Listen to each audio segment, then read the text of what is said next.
Hello नमस्कार, आप सभी का बहुत स्वागत है संकल्प अकेडमी में। कैसे हैं आप सभी लोग? आशा करते हैं आप सभी लोग स्वस्थ होंगे और अपनी पढ़ाई को भी कंटिन्यू कर रहे होंगे।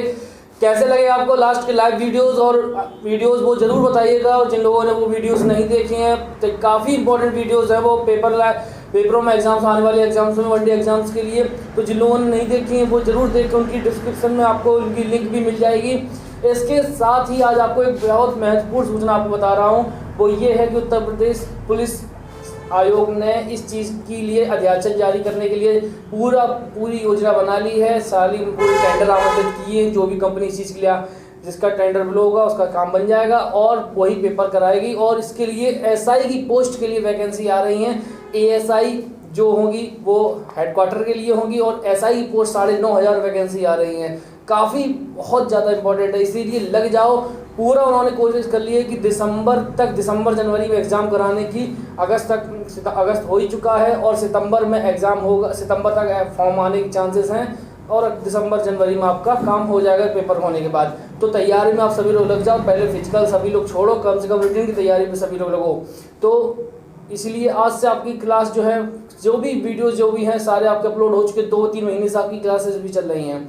तो इसी क्रम में आज आपकी जो नेक्स्ट क्लास है वो ये है तंत्रिका तंत्र के बारे में। तंत्रिका तंत्र के इससे पहले आपको मैंने पाचन तंत्र के बारे में बताया था और आज है तंत्रिका तंत्र। तंत्रिका तंत्र और पाचन तंत्र की इकट्ठा लाइव क्लास आपकी होगी। नेक्स्ट क्लास जो होगी वो लाइव क्लास होगी, जिसमें आपके सारे इन दोनों से टॉपिक से रिलेटेड क्वेश्चंस भी होंगे। वो क्वेश्चंस आपको जरूर अटेम्प्ट करने होंगे और काफ़ी इंपॉर्टेंट होंगे, जो पेपरों में आए हुए होंगे तंत्रिका तंत्र और पाचन तंत्र से रिलेटेड। तो आज हम लोग इस चीज़ का थ्योरी वाइज पढ़ेंगे और उस दिन नेक्स्ट डे जो नेक्स्ट क्लास होगी उसमें आपका वो लाइव क्लास होगी, उसमें आपके सारे क्वेश्चंस होंगे। तो आइए देखते हैं तंत्रिका तंत्र के बारे में। तंत्रिका तंत्र क्या है? तंत्रिका तंत्र के बारे में सभी लोग सबसे पहले समझ लीजिए। तंत्रिका तंत्र नर्वस सिस्टम, हमारे शरीर में पूरे शरीर में तंत्रिकाएं फैली हुई हैं। सिर से लेके पैर के नाखून तक सभी जगहों पे तंत्रिकाएं हैं। तंत्रिकाओं की वजह से हमें सूचनाओं का प्रसारण होता है। कोई भी चीज़ उद्दीपन है, स्पर्श है, जो हमारे संवेदी अंग है, संवेदी अंग ही तंत्रिकाओं का पता कराते हैं कि तंत्रिकाएं हैं शरीर में। तो पूरे एक संदेश को दूसरे अंग में ले जाती हैं। तंत्रिकाएं क्या हैं? तंत्रिकाएं हमारी प्रेरणा के संवहन के लिए विशिष्टकृत बनी हुई कोशिकाएं होती हैं। ये सेल्स हैं जो हमारी पूरी बॉडी में होती हैं। और शरीर की सबसे लंबी कोशिका जो है, इस चीज़ को याद रखिएगा, पेपर में आ चुका है। हमारे शरीर में शरीर की जो सबसे लंबी कोशिका है वो तंत्रिका कोशिका ही होती है। हमारे शरीर की सबसे लंबी कोशिका होती है और इतना इनका लंबा जाल है, काफ़ी मात्रा में ये फैली हुई होती हैं और इनकी संख्या लगभग 100 अरब संख्या है। यानी पूरे हमारी ब्रह्मांड में, हमारी मंदाकिनी में जितने तारे हैं उतनी हमारे शरीर अकेले हमारे शरीर में उतनी तंत्रिकाएं हैं। इसे याद रख लीजिए, 100 अरब तंत्रिकाएं हैं। और तंत्रिका तंत्र की कार्यात्मक और संरचनात्मक इकाई जो है, structural and functional unit of nervous system, वो है आपका न्यूरॉन। न्यूरॉन ही बेसिक है, इसका पूरा न्यूरॉन ही बताता है। न्यूरॉन के जरिए ही तंत्रिका तंत्र के बारे में जानकारी प्राप्त होती है। न्यूरॉन द्वि संरचनात्मक होता है, वो आपको दिखाऊंगा। 2 छोर होते हैं उसका आगे आपको दिखाएंगे। न्यूरॉन के बारे में, न्यूरॉन तंत्रिका, जैसे कोई भी चीज़ हो तंत्रिका से रिलेटेड हो, जैसे कि तंत्रिका तंत्र के डॉक्टर भी हो तो उनको बोला जाता है न्यूरोसर्जन, तो न्यूरोलॉजिस्ट। तो कोई भी दवाई हो तो न्यूरॉन, कुल मिला हर चीज़ में न्यूरो वर्ड जब भी आ जाए तो आप कुल मिला समझिए ये तंत्रिका तंत्र से ही संबंधित है। ठीक है, नेक्स्ट है, तो न्यूरॉन जो है वो 3 प्रकार का होता है। संवेदी तंत्रिका कोशिका, जिसे सेंसरी कहते हैं, चालक तंत्रिका कोशिका और मध्यस्थ तंत्रिका कोशिका। हमारे शरीर की 99.99% 98% अकेले मध्यस्थ तंत्रिका कोशिका होती है। सबसे ज़्यादा हमारे शरीर में जो न्यूरॉन्स हैं वो सबसे ज़्यादा मध्यस्थ तंत्रिका कोशिका के हैं। इसको याद रखिएगा, इनका प्रतिशत शरीर में सबसे ज़्यादा होता है। संवेदी तंत्रिका कोशिका ये संवेदी अंगों के द्वारा होती है और चालक कोशिका ये भी है हमारे। आगे आपको इस बारे में बताते हैं। नेक्स्ट देखते हैं हम लोग। अब इस चीज़ को आप समझ लीजिए, तंत्रिका कोशिका, ये देखिए आप पूरा तंत्रिका का एक जाल बना हुआ है। ये तंत्रिका का पूरा एक जाल आपको सभी को दिख रहा होगा। ये तंत्रिका का पूरा जाल है। ये हमारा मस्तिष्क है, मस्तिष्क के बाद ये गर्दन है, गर्दन में तंत्रिकाएं हैं। ये हाथ की तंत्रिकाएं हैं। ये हमारी स्ट्रक्चर बॉडी, जो पीठ पूरा बैक का और स्ट्रक्चर सामने का जो होता है वहाँ पे तंत्रिकाएं फैली हुई हैं। ये हाथ है, ये पैर है और ये पैरों की तंत्रिकाएं। तो ये तंत्रिका अगर आप लोग देखोगे ध्यान से, अगर देखना, मैं आपको थोड़ा सा बताता हूँ, ज़्यादा नहीं। इसमें सर्वाइकल यहाँ से हमारा मेरुरज्जु शुरू होता है, ये मेरुरज्जु की तंत्रिकाएं होती हैं, ठीक है। इसके बाद आपकी जो भी तंत्रिका है ये आपकी स्पाइनल कॉर्ड होती है, जो आपको लंबी दिख रही है ये आपकी स्पाइनल कॉर्ड है। जो मेरुरज्जु होती है आपकी रीढ़ की हड्डी होती है, उससे जो तंत्रिकाएं निकलती है वो आपकी स्पाइनल कॉर्ड होती हैं। ये आपको दिख रहा होगा साइटिकल नर्व। साइटिकल नर्व जो होती है ये हमारे तंत्रिका, ये पैर के पिछले हिस्से से होती है, यहाँ पे हमारे पिछले हिस्से से शुरू होती है, कमर के नीचे से, जहाँ पे स्पाइनल कॉर्ड खत्म होता है, ये स्पाइनल कॉर्ड जहाँ से खत्म होता है ये साइटिकल नर्व होती है। ये साइटिक नर्व जो होती है अगर ये इसके बीच में, अगर हड्डियों के बीच में ये दब भी जाती है तो व्यक्ति को रोग हो जाता है साइटिका।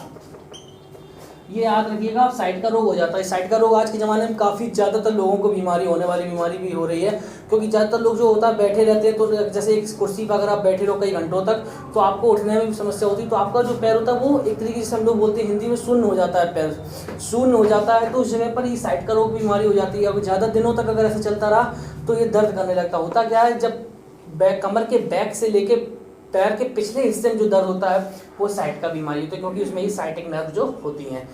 आशा करता है आपको चीज़ को समझ में आ गई होगी सभी लोगों को।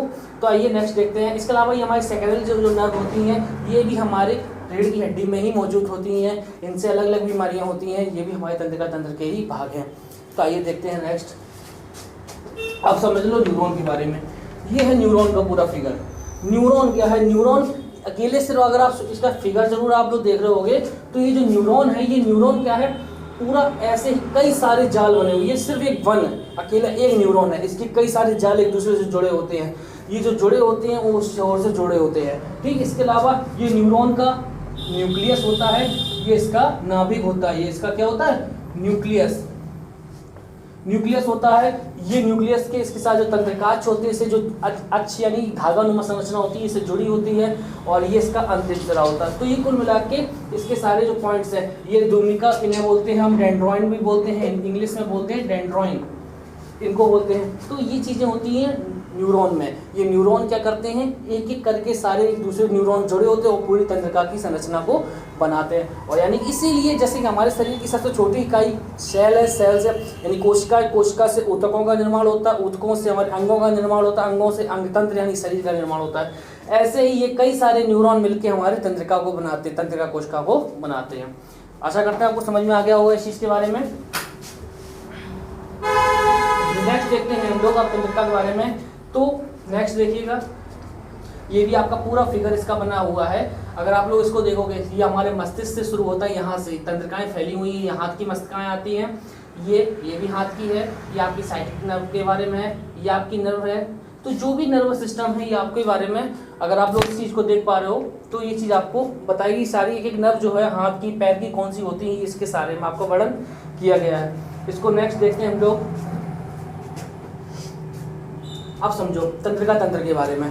तंत्रिका तंत्र अब बेसिक्स चीज समझेंगे। तंत्रिका तंत्र वह तंत्र है जो भी हमारे सोचने, समझने, याद रखने के साथ के जो विभिन्न अंगों में हमें जो सहायता करते हैं वो है हमारा तंत्रिका तंत्र। यानी जो हमारे साथ उनके साथ कोऑर्डिनेट बैठाते हैं, सामंजस्य बनाते हैं, बैलेंस रखते हैं, संतुलन स्थापित करते हैं, वो हमारे तंत्रिका तंत्र कहलाते हैं। हमारे शरीर की समस्त प्रतिक्रियाओं को सामूहिक रूप से हमारा व्यवहार या आचरण कहा जाता है। हमारा किसी के प्रति क्या व्यवहार है, क्या आचरण है, ये हमारी तंत्रिका तंत्र ही बताता है सिस्टम के। हमारी समस्त प्रतिक्रियाओं को दो भागों में बांटा जा सकता है, एक ऐच्छिक और एक अनैच्छिक। ऐच्छिक वो होता है जो हमारी इच्छा के अनुसार हम कोई कार्य करते हैं, वो हमारा ऐच्छिक प्रतिक्रिया, और एक होता है अनैच्छिक जिसमें हमारी इच्छा नहीं होती फिर भी वो शरीर उस चीज़ को कर रहा है, तो ये क्या है, अनैच्छिक। ठीक, ऐच्छिक क्रियाओं का नियंत्रण जो होता है हमारे मस्तिष्क के आगे का भाग करता है, जिसे फोरब्रेन या सेमीब्रेन या प्रमस्तिष्क कहते हैं। और अनैच्छिक क्रियाएं जो होती हैं ये अपने आप होती रहती हैं, अचेतन होती हैं, इनका नियंत्रण करता है हाइपोथैलेमस। जैसे हाइपोथैलेमस कई चीज़ों का नियंत्रण करता है, वो अनैच्छिक ही है, जैसे कि भूख, प्यास, ये सब चीज़ें जो हैं ये अनैच्छिक ही हैं। जैसे कि हृदय स्पंदन है, सांस लेना है, ताप नियंत्रण है। ताप नियंत्रण आपकी इच्छा के अनुसार तो नहीं होता, ये शरीर के अनुसार होता रहता है। ताप का नियंत्रण, श्वास की क्रिया, सांस लेने और छोड़ने की क्रिया, हृदय स्पंदन, हृदय का धड़कना, भूख, प्यास, ये सभी चीज़ें हाइपोथैलेमस देखता है। इसको हम लोग आगे और डिटेल में पढ़ेंगे तो ये चीज़ समझ में आ गई होगी सभी लोगों को। नेक्स्ट देखते हैं हम लोग। अब समझेंगे तंत्रिका तंत्र के प्रकार के बारे में। तंत्रिका तंत्र के 3 प्रकार होते हैं। केंद्रीय तंत्रिका तंत्र, CNS जिसे सेंट्रल नर्वस सिस्टम कहते हैं, परिधीय तंत्रिका तंत्र, PNS जिसे पेरिफेरल नर्वस सिस्टम कहते हैं, और तीसरा होता है स्वाधीन तंत्रिका तंत्र जिसे ऑटोनॉमस नर्वस सिस्टम कहते हैं। ये चीज आपको समझ में आ गई होगी। केंद्रीय तंत्रिका तंत्र के बारे में जानते हैं। केंद्रीय तंत्रिका तंत्र, तो केंद्रीय तंत्रिका तंत्र के बारे में समझ में लो। केंद्रीय तंत्रिका तंत्र नाम से ही लग रहा है केंद्र यानी सेंटर, और सेंटर यानी कि पूरे शरीर का सेंटर होता है। पूरे शरीर की सबसे ज्यादा क्रियाओं पर नियंत्रित करने वाला जो तंत्र होता है वो केंद्रीय तंत्रिका तंत्र होता है। ये पूरे तंत्रिका तंत्र पर भी नियंत्रण करता है, पूरे शरीर पर भी नियंत्रण करता है। यानी कि तंत्रिका तंत्र का वह भाग जो संपूर्ण शरीर और स्वयं तंत्रिका तंत्र पर नियंत्रण रखता है उसे केंद्रीय तंत्रिका तंत्र कहते हैं। ठीक है, शरीर के दो भाग, जो इसके मेन भाग जो होते हैं वो दो होते हैं। एक होता है मस्तिष्क और दूसरा होता है मेरुरज्जु। एक होता है आपका मस्तिष्क और मेरुरज्जु। मस्तिष्क जो होता है, मस्तिष्क के बारे में हम लोग इसके बारे में जानेंगे। मस्तिष्क क्या है और क्या है मस्तिष्क में। मस्तिष्क, ये चीज आपको दिख रही होगी, इस चीज के बारे में मस्तिष्क देखते हैं हम लोग। अग्र मस्तिष्क, मध्य मस्तिष्क, अग्र मस्तिष्क। अग्र मस्तिष्क के क्या है, अग्र मस्तिष्क के दो भाग आपको दिख रहे होंगे साफ साफ फिगर में, सेरिब्रम और दूसरा है डायनसेफेलॉन। ठीक है, मध्य मस्तिष्क के दो भाग होते हैं, नाम ही याद करने में इसका पूरा दिन लगेगा। कार्पोरा क्वाड्रिजेमिना और दूसरा भाग होता है सेरिब्रल पेंडिकल। कार्पोरा क्वाड्रिजेमिना और सेरिब्रल पेंडिकल। और पश्च मस्तिष्क के भाग होते हैं सेरिबेलम और मेंडुला। सेरिब्रम को कहते हैं हिंदी में प्रमस्तिष्क, और सेरिबेलम ये ब्रम है और ये बेलम है, और सेरिबेलम को कहते हैं अनुमस्तिष्क। अनुमान होता है अनुसरण, अनुसरण कौन करता है, जो पीछे होता है। ठीक है, और प्रामान होता है आगे प्रमस्तिष्क। तो प्रमस्तिष्क हो गया सेरिब्रम और सेरिबेलम हो गया अनुमस्तिष्क, इसको याद रखिएगा। ठीक है, अब हम लोग जानेंगे अग्र मस्तिष्क के बारे में। पहले मस्तिष्क के बारे में कुछ पॉइंट्स हम लोग पढ़ते हैं, तो आइए देखते हैं मस्तिष्क के बारे में क्या है। ये देखो, आपको मस्तिष्क का आपको एक फिगर दिख रहा होगा। मस्तिष्क का अगर फिगर आप देखोगे तो ये चीज आप देखो, पूरी जो हरी ये बॉडी का मांस का एक पूरा फिगर आपको दिख रहा है, ये पूरा एक मस्तिष्क है। मस्तिष्क के अंदर की ये संरचनाएं हैं, अलग अलग कलर से आपको दिखाई गई हैं ताकि आपको ये चीज समझ में आ सके। ये हमारा मस्तिष्क के पूरे भाग है। मस्तिष्क के भाग अगर हम देखेंगे तो ये हमारा अग्र मस्तिष्क है, जिससे हम लोग उन्होंने लिखा है प्रामस्तिष्क। ठीक है, और ये प्रामस्तिष्क के भाग ये होता है हमारा, ये जो छोटी सी आपको ये नीले रंग की आपको संरचना दिख रही है, ये नीले रंग की संरचना होती है हाइपोथैलेमस। क्या होती है, हाइपोथैलेमस। हाइपोथैलेमस, यही हाइपोथैलेमस से ही आगे पीयूष ग्रंथि भी निकलती है। ये पीयूष ग्रंथि जो है, ये पीयूष ग्रंथि यहाँ पे आपको दिखती है। पीयूष ग्रंथि पूरे शरीर की मास्टर ग्रंथि होती है। ये लास्ट में जो आपको हरे लाल रेड कलर का जो आपको भाग दिख रहा है, ये होता है हमारा सेरिबेलम। इसको बोलते हैं हम लोग पश्चिम मस्तिष्क। क्या बोलते हैं, पश्चिम मस्तिष्क। यानी अग्र मस्तिष्क ये भाग हमारा है, ये बीच का भाग मध्य है, और ये लास्ट का भाग ये पूरा पश्चिम मस्तिष्क है। इसके बाद ये जो आपको वायलेट कलर का, बैंगनी कलर का जो आपको दिख रहा है, ये आपका जो हिस्सा है, ये आपका होता है जो मेरुरज्जु बनाता है। ये आपका मेरुरज्जु को बनाता है, और इसके ऊपर का जो हिस्सा होता है ये आपका कहलाता है मेंडुला। ये जो आपको छोटा सा हिस्सा दिख रहा है मेंडुला का। तो तीन भाग हैं अभी मैंने आपको बताए, कौन कौन से, अग्र मस्तिष्क, दूसरा है मध्य मस्तिष्क, और तीसरा है पश्चिम मस्तिष्क। अग्र के दो भाग हो गए, एक आपका प्रमस्तिष्क और दूसरा हो गया डायनसेफेलॉन। डायनसेफेलॉन के दो भाग हो गए, एक थैलेमस और एक हाइपोथैलेमस। मध्य मस्तिष्क के दो भाग हो गए, कार्पोरा क्वाड्रिजेमिना और सेरिब्रल पेंडिकल। पश्चिम मस्तिष्क के आपके दो भाग हो गए, अनुमस्तिष्क और मेंडुला ऑब्लांगेटा। बात आ गई इतनी समझ में सभी को, ये चीज देख लीजिए सभी लोग ध्यान से। कोई क्वेश्चन हो कमेंट बॉक्स में जरूर बताइएगा, उस चीज को कोई डाउट हो जरूर बताइएगा। इस टॉपिक से अलग भी कोई डाउट हो तो भी उसको जरूर बताइएगा। ठीक है, इस चीज को देखते हैं। अब हम लोग थोड़ा और डिटेल में इस चीज की डिस्क्रिप्टिव में देखेंगे हम लोग। मस्तिष्क, तो मस्तिष्क के बारे में जैसा कि अभी मैंने आपको बताया कि मस्तिष्क पूरे शरीर तथा स्वयं तंत्रिका तंत्र का नियंत्रण कक्ष है। कक्ष यानी कमरा, यानी जिस जगह से कंट्रोल रूम है, जिस जगह से पूरी बॉडी को कंट्रोल होती है, वो जगह है पूरी ये खोपड़ी का भाग जो है अंग का बना हुआ मस्तिष्क होता है। मस्तिष्क का खोल क्रैनियम में बंद होता है। ये अस्थियों का एक खोल होता है जिसके अंदर मस्तिष्क सुरक्षित होता है, मांस का बना होता है। ये पूरा मांस का जो पूरा भाग है वो एक हड्डियों के एक ढांचे जिसका नाम होता है क्रैनियम, उसमें ये बंद रहता है। मनुष्य के मस्तिष्क का औसतन भार 1350 से 1400 ग्राम होता। बहुत इंपॉर्टेंट क्वेश्चन है, पिछले 5 सालों में काफी बार आया है। इसके अलावा एक और भाग आता है कि मनुष्य के मस्तिष्क का औसतन आयतन कितना होता है, तो आयतन भी याद रखिएगा, वो 1300 सीसी, ठीक है, घन सेंटीमीटर होता है। जो पूरी खोपड़ी का जो आयतन होता है वो आपको कंकाल तंत्र में आगे बताएंगे भी। मनुष्य के मस्तिष्क के बाहर चारों ओर एक मेनिंजस झिल्ली पाई जाती है। क्वेश्चन आता है कि मस्तिष्क की चारों ओर रक्षा करने के लिए कौन सी झिल्ली होती है? वो झिल्ली होती है मेनिंजस झिल्ली। और जब इस झिल्ली पर जीवाणु आक्रमण करते हैं तो व्यक्ति को मेनिंजाइटिस नामक बीमारी भी हो जाती है। तो याद रखिएगा, ये सारे पॉइंट्स पेपरों में आए हुए हैं। अब ये मेनिंजस जो होती है वो मेनिंजस भी 3 लेयर की, जैसे कि मनुष्य का जो मस्तिष्क है, ये मनुष्य का जो मस्तिष्क होता है ये बना होता है, इसके चारों ओर एक झिल्ली होती है। ये झिल्ली 3 लेयर की होती है, 1 2 3, ये 3 लेयर की होती है। सबसे ऊपरी की जो लेयर होती है, खोपड़ी की जो ऊपरी लेयर होती है मस्तिष्क की, वो होती है ड्यूरामीटर, दूसरी होती है एरेक्राइड और तीसरी होती है पाया मैटर। 3 होती हैं। ये सभी हमारे बाहरी आघातों से मस्तिष्क की रक्षा करती है। अग्र मस्तिष्क के बारे में हम लोग जानेंगे, मस्तिष्क के भागों के बारे में। अग्र मस्तिष्क जैसा कि आपको होता है, मस्तिष्क के आगे का भाग होता है। ये मस्तिष्क का सबसे आगे का भाग और सबसे विकसित भाग जो होता है मस्तिष्क का, वो यही भाग होता है। इसे फोर ब्रेन भी कहते हैं। ये मस्तिष्क का 2/3 हिस्सा अकेले यही घेरे हुए होता है। यह 2 भागों का बना होता है, एक होता है सेरिब्रम और एक होता है डायनसेफलॉन। सेरिब्रम प्रमस्तिष्क जिसे कहते हैं और डायनसेफलॉन, 2 भाग होते हैं, ठीक है, सेरिब्रम और डायनसेफलॉन। अब सेरिब्रम क्या है, डायनसेफलॉन क्या है, वो भी हम लोग देखते हैं इस बारे में। आइए देखते हैं सेरिब्रम प्रमस्तिष्क के बारे में देख रहे हैं। सेरिब्रम क्या है? सेरिब्रम हमारी शरीर में जो इंटेलिजेंस है, हमें कोई भी चीज को याद रखना होता है, इंटेलिजेंसी जो हमारी बुद्धि है, याददाश्त है, स्मरण शक्ति है, इच्छा शक्ति है, कुछ भी है, यानी जो स्मरण शक्ति, इच्छा शक्ति, इंटेलिजेंसी का जो केंद्र होता है वो होता है सेरिब्रम। हमें कुछ भी याद है। अगर हमारी जो ज्ञानेंद्रियां हैं, संवेदी अंग हैं, जो हमें इनसे जो सूचनाएं मिलती हैं, वो सूचनाएं कहाँ जाती हैं? सेरिब्रम में। ये भी इंपॉर्टेंट क्वेश्चन है, जो संवेदी अंगों से जो सूचनाएं आती हैं। नेक्स्ट है कि इन संवेदी सूचकाओं को ऐच्छिक पेशियों से समुचित प्रतिक्रिया हेतु संवेदनाएं प्रसारित की जाती हैं। जो भी हमारे शरीर की ऐच्छिक पेशियां होती हैं, जो हमारे शरीर के अनुरूप काम करती हैं। ऐच्छिक पेशियां जैसे मान लिया हाथ की पेशी है कि हम आप अपना हाथ उठा रहे हैं, तो ये ऐच्छिक पेशी है।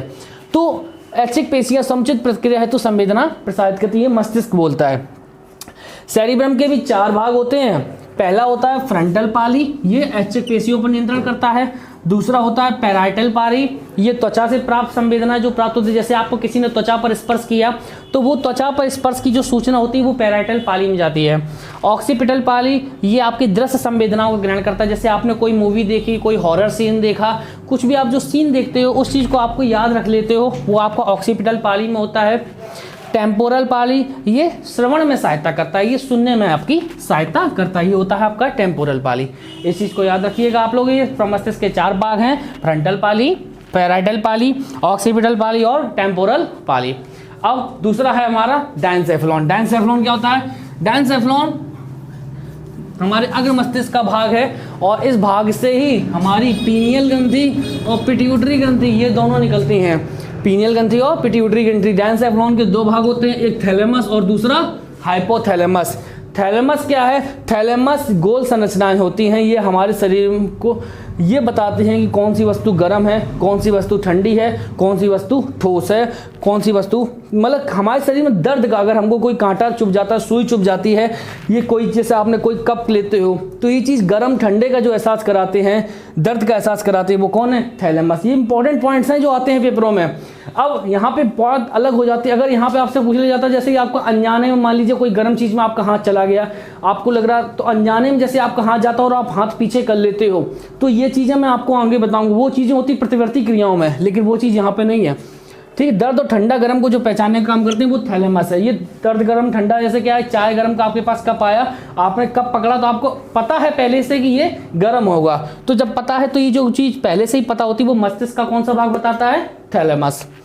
दूसरा है हाइपोथैलेमस। हाइपोथैलेमस जो होता है हमारे शरीर के जितने भी अंतःस्रावी ग्रंथियां हैं, पीयूष ग्रंथि हो, थायराइड ग्रंथि हो या फिर हमारी अधिवृक्क ग्रंथि हो, जितनी भी अंतःस्रावी ग्रंथियां, इनसे निकलने वाले जो हार्मोन होते हैं, पैराथायराइड ग्रंथि हो, तो इनसे जो हार्मोन निकलते हैं उन सभी हार्मोनों का नियंत्रण करने का जो केंद्र होता है वो हाइपोथैलेमस होता है। ये पीयूष ग्रंथि से निकलने वाले हार्मोन इसी से ही स्रावित होते हैं। पीयूष ग्रंथि सभी ग्रंथियों की मास्टर है, इसीलिए इसको मास्टर ग्रंथि कहते हैं, क्योंकि सभी ग्रंथियों से जो हार्मोन निकलने के आदेश पीयूष ग्रंथि ही जारी करती है। और पीयूष ग्रंथि के बाद हाइपोथैलेमस का जो सबसे इम्पोर्टेंट भाग है, सबसे इम्पोर्टेंट काम है, ये भाग हमको भूख लगी है, प्यास लगा है, तो ये सब पेट नहीं बताता है ना, हमारा मन बताता है इस चीज़ को, हमको भूख प्यास लगी, तो भूख, प्यास, प्रेम, घृणा, ताप नियंत्रण, इच्छा, ये जो होती है, ये सभी का जो केंद्र है वो हाइपोथैलेमस होता है। हाइपोथैलेमस वसा और कार्बोहाइड्रेट के उपापचय में, मेटाबॉलिज्म में भी सहायता करता है। इसके अलावा पसीना निकलना, गुस्सा आना, खुशी होना, गम होना, ये सभी चीज़ें, जितने भी श्रृंगार रस वाले भाव है ना, ये सभी चीज़ों का काम जो कौन करता है? हाइपोथैलेमस। बात आगे इतनी समझ में आप सभी को? थैलेमस और हाइपोथैलेमस। थैलेमस सिर्फ दर्द, ठंडा, गर्म, ये 3 चीजें पहचानता था, लेकिन हाइपोथैलेमस भूख, प्यास, प्रेम, घृणा, पसीना, गुस्सा, खुशी, ये सब चीजों को देखता है। ठीक है, ये तो आपके थे अग्र मस्तिष्क के बारे में। अब बात करते हैं मध्य मस्तिष्क के बारे में। मध्य मस्तिष्क के आपने भाग पढ़े 2। पहला भाग था आपका कार्पोरा क्वाड्रिजेमिना और दूसरा भाग था सेरिब्रल पेंडिकल। तो मध्य मस्तिष्क में क्या था? हम लोग मध्य मस्तिष्क को जानते हैं। मध्य मस्तिष्क, जैसा कि मैंने आपको बताया, सेरिब्रल पेंडिकल और कार्पोरा क्वाड्रिजेमिना होते हैं। हम कोई भी, जैसे आप जा रहे हो, आपने कोई एक सीनरी देखी, आपने कुछ बहुत ऐसा दृश्य देखा, वो आपके हमेशा मस्तिष्क जो पटल पे बिल्कुल स्थिर हो गया, वो आपका दृष्टि और श्रवण शक्ति पर नियंत्रण। आप अपने करीबियों से, जैसे जिनसे भी आप बात करते हो, तो उनकी आवाज़ को आप पहचानते हो। अब भले ही आप सो रहे हो और आपके पास उनका फ़ोन आ जाए सडनली, आप उनसे बात करो तो आप पहचान जाओगे कि हाँ, ये इनकी कॉल है, ये उनकी कॉल है, तो आप ऐसे पहचान जाते हो। जैसे टीवी पर ऑडियो चलते रहते हैं, केबीसी में आप देखते रहते हो, तो ऑडियो बज रहा है तो आपको पता चल जाता है कि किस एक्टर की, किस सेलिब्रिटी की आवाज़ है। तो ये सब चीज़ें क्या है? ये चीज़ें आपके माइंड में पहले से बैठ चुकी होती हैं कि कौन सा व्यक्ति, कौन सा व्यक्तित्व का प्रभुत्व बोलने वाला होता है। तो मध्य मस्तिष्क का काम क्या होता है? दृष्टि और श्रवण शक्ति पर नियंत्रण जो करता है, वो हमारे बीच की खोपड़ी का भाग करता है। नेक्स्ट है लास्ट, पश्च मस्तिष्क। पश्च मस्तिष्क मस्तिष्क का सबसे पिछला भाग होता है, जैसे हाइड ब्रेन कहते हैं। इसके भाग, ये बहुत ज़्यादा जरूरी होता है, इसका शरीर में संतुलन काम करने का होता है। और ये 2 भाग होता है इसके भी, एक होता है सेरिबेलम और दूसरा होता है मेंडुला ओब्लांगेटा। सेरिबेलम यानी अनुमस्तिष्क, अनुमस्तिष्क बोलते हैं जो शरीर का संतुलन बनाए रखता है। आप आगे पिट लो, पीछे पिट लो, कोई दिक्कत नहीं, लेकिन जब आप पीछे की खोपड़ी में जब आपको चोट लगती है तो आप निश्चित ही रूप से या तो आपकी डेथ होती है या फिर आपको पागल हो जाते हो, क्योंकि शरीर का जो संतुलन जो भी बनाता है वो यही भाग बनाता है। शरीर का संतुलन बनाए, इस जगह पर अगर आपको चोट लगती है तो आपको काफ़ी नुकसान पहुँचता है, संतुलन, शरीर का बैलेंस भी आपका बिगड़ सकता है।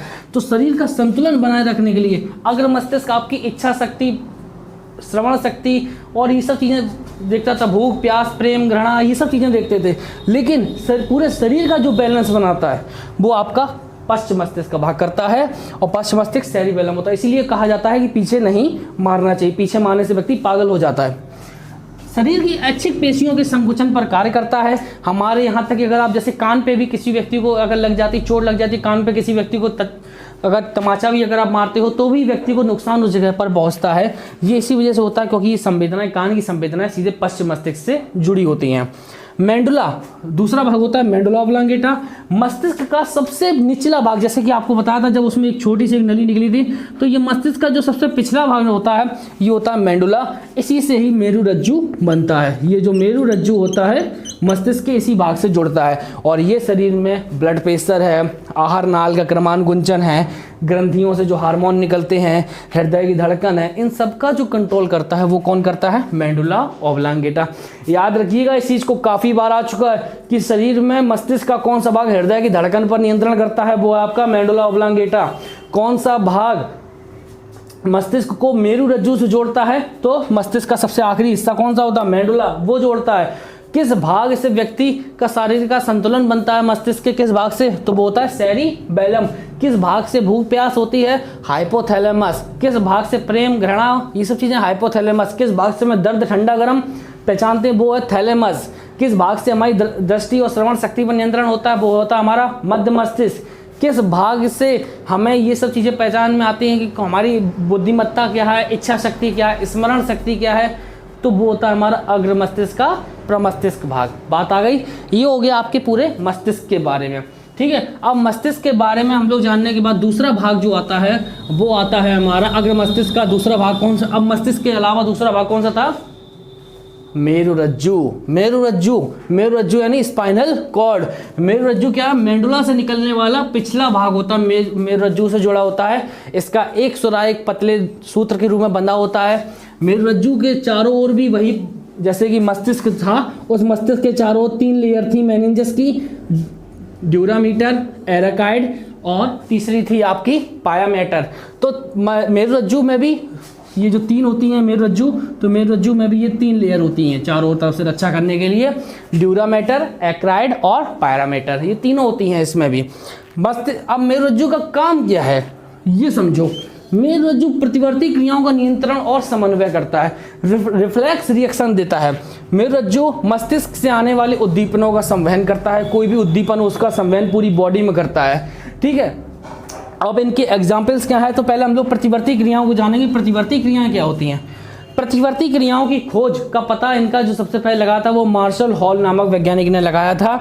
प्रतिवर्ती क्रियाएं मेरुरज्जु द्वारा नियंत्रित होती हैं। प्रतिवर्ती क्रियाएं हैं क्या, आपको बताते हैं प्रतिवर्ती क्रियाओं के बारे में। जैसे कि आपको बताऊं कि ऐसी क्रियाएं होती, पहले समझ लीजिए प्रतिवर्ती क्रियाओं के बारे में हम लोग नेक्स्ट पेज पे पढ़ते हैं। तो प्रतिवर्ती क्रियाएं हैं क्या, आपको मान लीजिए आप रास्ते से जा रहे, तो रास्ते से जाते समय आपको रास्ते में सांप मिला और सांप अपने रास्ते में निकल रहा था, आपने उसको देखा और देखने के बाद एकदम से कूद गए, मतलब कि सांप से बचने के लिए आप पीछे हट गए, पीछे कूद गए आप कि सांप आपको काट न ले।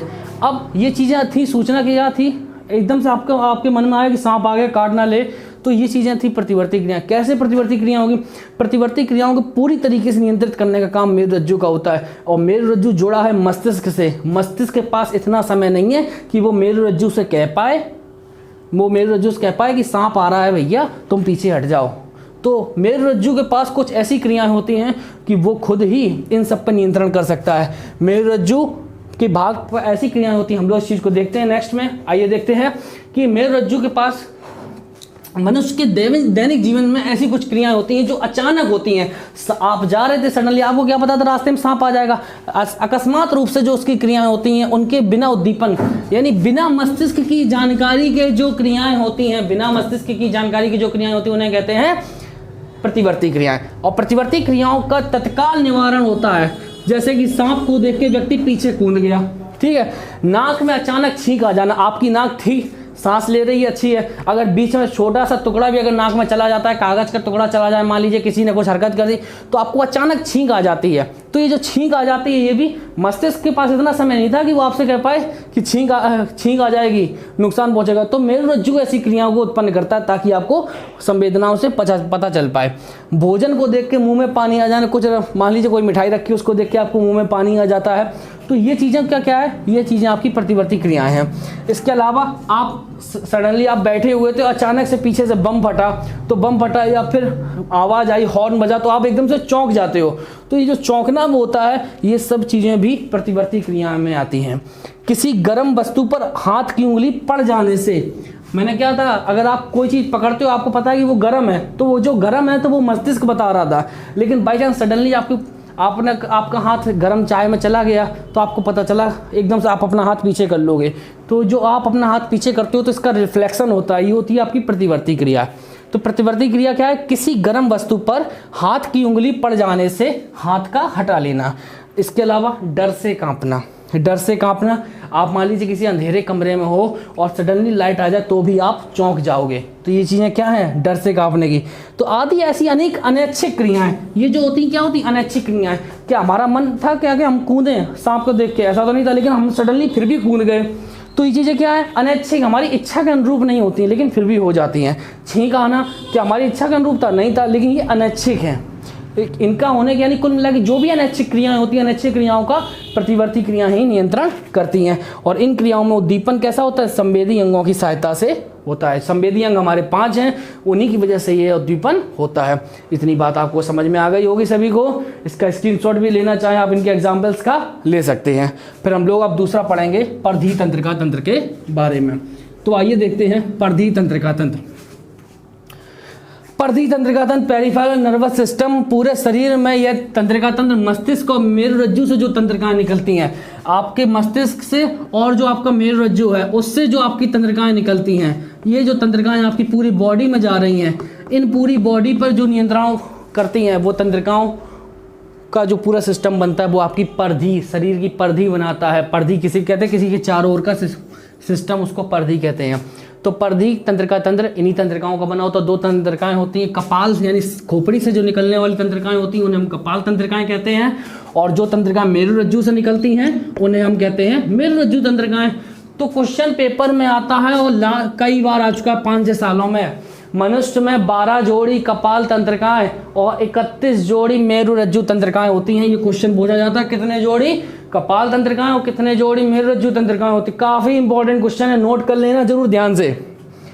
तीसरा है स्वाधीन तंत्रिका तंत्र, जैसे हम लोग स्वायत्त तंत्रिका तंत्र या इंग्लिश में कहते हैं autonomous nervous system. Autonomous nervous system होता है। इस तंत्र की जो अवधारणा थी वो लैंगली नामक वैज्ञानिक ने दी थी। लैंगली नामक वैज्ञानिक ने इसकी 1921 में दी थी। और मार्शल ने क्या लगाया था, प्रतिवर्ती क्रियाओं का पता। इसमें उन्होंने प्रस्तुत किया कि हमारे शरीर की आंतरिक क्रियाओं को सूक्ष्म यानी रिदम देने के लिए, आप मान लीजिए कुछ खाना खा रहे हो या आपकी हृदय काम कर रहा है या आपके शरीर में खाना पच रहा है, ये सब चीज़ें रिदम से बन रही हैं। खाना पचने में भी 8 घंटे लग जाते हैं। कुछ भी आपको जैसे कि मूत्र आना हो तो अभी ऐसे आपने पानी पिया फिर उसके बाद आप मूत्र आएगा तो उसको आने में भी समय लगता है। तो ये चीज़ें शरीर में सूक्ष्म लय रूप से यानी लय बनी रहती है, इनकी रिदम के रूप में काम करते रहते हैं। तो ऐसी क्रियाएं शरीर में क्या होती हैं, स्वायत्त क्रियाएं होती हैं। इनको आप रोक तो सकते नहीं हो, मान लीजिए टॉयलेट आ रही तो आप इस चीज़ को रोक तो नहीं सकते, तो ऐसे आप भूख लग रही है तो इस चीज़ को आप रोक तो नहीं सकते। तो शरीर की क्रियाएं निर्विघ्न और सामान्य रूप से स्वतंत्रता पूर्वक चलती रहे। निर्विघ्न यानी बिना बाधा के, जो सूक्ष्म रूप से चलती रहे, वो आपकी क्या होती हैं, स्वायत्त तंत्रिका तंत्र में आती हैं। इसके 2 भाग होते हैं, एक होता है अनुकंपी तंत्र और दूसरा होता है परानुकंपी तंत्र। अनुकंपी तंत्र और परानुकंपी तंत्र एक दूसरे के परस्पर विरोधी होते हैं। अनुकंपी तंत्र और परानुकंपी तंत्र क्या होते हैं, कैसे होते हैं, परस्पर विरोधी होते हैं। अनुकंपी तंत्र और परानुकंपी तंत्र, अगर एक आपके कोई भी क्रिया को कर रहा है तो दूसरा उसका विपरीत कार्य करता है, ठीक है, अनुकंपी तंत्र और परानुकंपी तंत्र में। नेक्स्ट हम लोग देखते हैं, आइए नेक्स्ट क्या है। नेक्स्ट अब हम लोग जानेंगे तंत्रिका तंत्र से संबंधित रोग। बहुत से रोग ऐसे हैं जो तंत्रिका तंत्र से रिलेटेड होते हैं। जैसे पहला रोग है, ये पेपर में भी काफी आता है, पार्किंसन रोग किसकी कमी से होता है। तो पार्किंसन रोग जो होता है, इससे पूछा जाता है पार्किंसन रोग में कौन सा अंग प्रभावित होता है, तो आप लोग बताओगे तंत्रिका तंत्र। कौन सा अंग प्रभावित होता है, तंत्रिका तंत्र। तंत्रिका तंत्र क्या है, बड़ी उम्र के लोगों में होता है। ये पार्किंसन रोग बड़ी उम्र के लोगों में होता है। इसके व्यक्ति में क्या है कि बड़ी उम्र के लोगों में हाथ पैर कांपने लगते हैं, उनके कंपन करने लगते हैं, उनके ऊपर खुद का कंट्रोल होता है। जैसे मान लीजिए कोई अगर वो थाली भी पकड़े तो उनके हाथ ऐसे कांपने लगेंगे, तो ये लक्षण होते हैं। इसके लिए वर्तमान के रूप में जो औषधि प्रयोग में लाई जा रही है वो पैसेटाइन और लीवोडोपा, ये 2 औषधि हैं जो इसके प्रयोग में लाई जाती हैं। लेकिन खैर इनसे उपचार ठीक हो जाता है, वरना सबसे अच्छा उपचार इसका जो है वो आपका व्यायाम है। व्यायाम करते रहिए तो ये चीज़ें नुकसान नहीं करती हैं। दूसरा है हंटिंगटन रोग। हंटिंगटन रोग क्या है, ये बीमारी एक पीढ़ी से दूसरी पीढ़ी में जाती है। अगर एक पीढ़ी में है तो उसकी आने वाली पीढ़ी में भी ये चीज़ जरूर होती है। इसमें रोगी अपने मूवमेंट नियंत्रित नहीं कर पाता, वो क्या कर रहा है क्या नहीं कर रहा है। बाई चांस अगर वो बाइक भी चला रहा तो एक जगह जाते हुए दूसरी जगह मुड़ जाएगा, तो ये हंटिंगटन रोग में होता है। ऐसा रोगों का पता नहीं कर पाता है व्यक्ति, भावनात्मक तौर पर वो उलझा रहता है। एक तरीके से जब किसी न किसी चीज सोच में बना रहता है, उस चीज़ में अपने दिमागी हालत को भी खराब कर लेता है। ये हंटिंगटन रोग का लक्षण है। नेक्स्ट लक्षण है, नेक्स्ट रोग को हम लोग देखते हैं। नेक्स्ट रोग क्या है हमारा, अल्जाइमर। ये भी इंपॉर्टेंट रोग है अल्जाइमर। अल्जाइमर क्या है, इसमें व्यक्ति की मेमोरी लॉस हो जाती है। जैसे कि मेमोरी लॉस वाला सिस्टम है, इसको हम लोग अगर बोलेंगे तो गजनी आपने मूवी देखी है, सेम वैसे ही होता है। व्यक्ति की मेमोरी लॉस धीरे धीरे होती है। उसमें क्या था, शॉर्ट टाइम मेमोरी लॉस होती थी, मेमोरी गई आ गई गई और आ गई, ये होता था। इसमें क्या है, धीरे धीरे मेमोरी लॉस हो जाती है। जैसे आपने मान लीजिए आपकी एक समय तो स्थिति ये हो जाएगी कि आपने मान लीजिए कहीं पे आपने चाबी रख दी अपने काम के लिए और वो चाबी आप भूल जाते हो कि चाबी कहाँ रखी, तो ये अल्जाइमर की भी समस्या भी हो जाती है।